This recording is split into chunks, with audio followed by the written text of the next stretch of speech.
Duncan's Days, written and told by Kiefer Adams.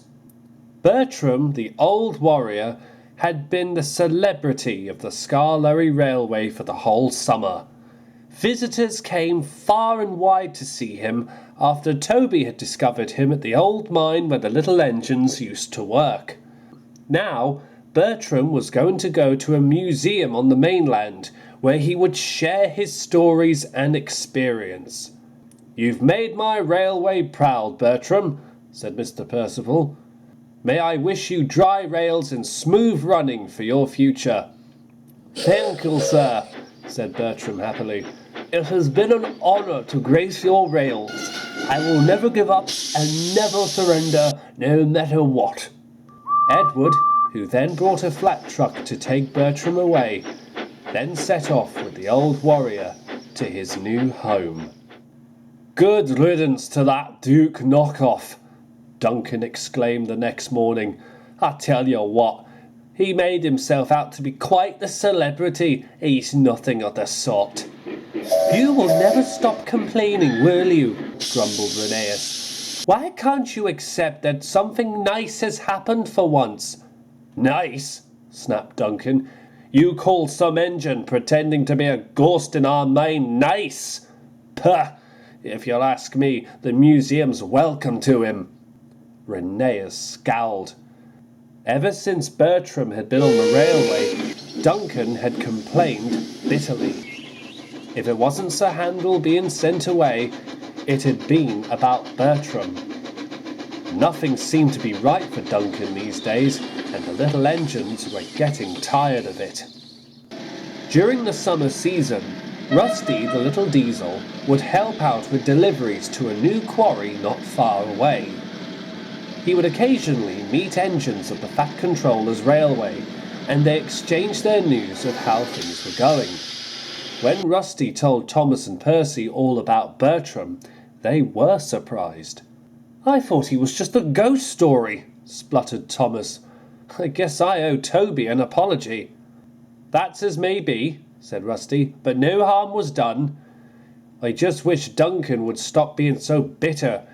Ever since Bertram left, he's done nothing but complain." "Something obviously makes him tick," said Percy, "and I like to find out what it is." "Don't we all?" said Rusty. "I just wish Duncan would open up every once in a while, instead of bottling it all in."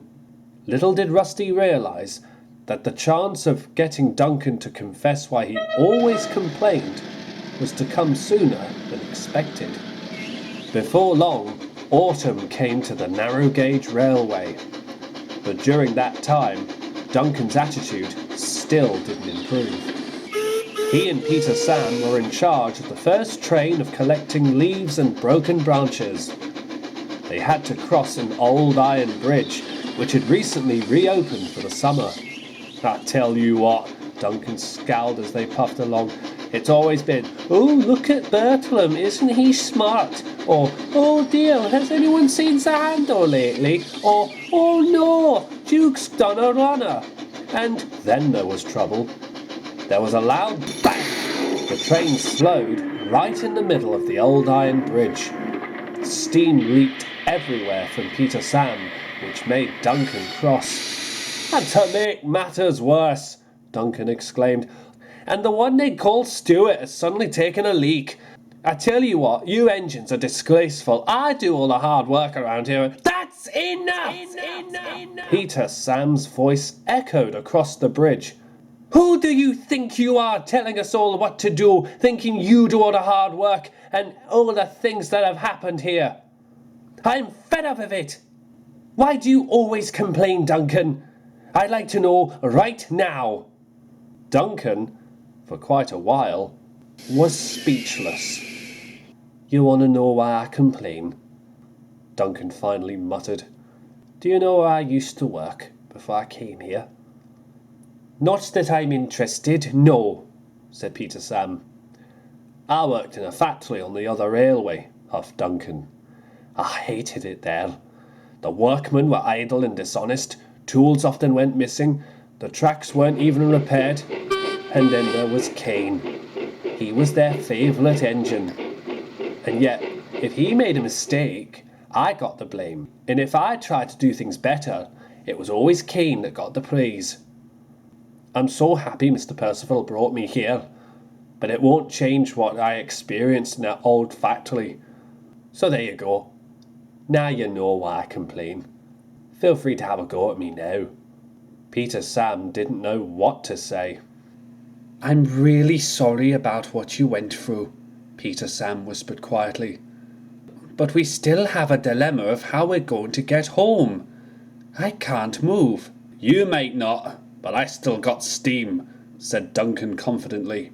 He gave a sharp blast of his whistle and pushed with all his might. Before long, Duncan, Peter Sam, and all the trucks of leaves and broken branches were off the bridge and away to the top station, without any trouble along the way. A few days later, Duncan was heading home light engine after a long day's work. At Croven's Gate, he met Rusty and Skarloey. Good evening, Duncan, said Skarloey. Busy day? Yeah, thank you, replied Duncan meekly. Is there, anything you'd like to tell us? Rusty asked. Regarding Peter Sam? No, not at all, replied Duncan. I just helped him across the bridge when he broke down, that's all. You don't need to hide any secrets from us, said Skarloey with a wink. Peter Sam told us everything, and we're sorry. We had no idea you went through all that, said Rusty. Well, I don't want it repeated. Not ever, said Duncan firmly. Of course, chuckled Skarloey. Now that we know what caused you to complain in the first place, said Rusty, are you going to stop? Are you kidding me? Snapped Duncan. There's loads of things to complain about on this railway. The track across the current keeps buckling in the summer heat, and I tell you what, the trucks get heavier and heavier when you take branches and leaves away. And because Sir Handel's gone, we've all had to carry all his work. And I tell you what, especially as Duncan complained out at the station, Rusty and Skarloey chuckled. Some things never change, said Skarloey. And Rusty just laughed in reply.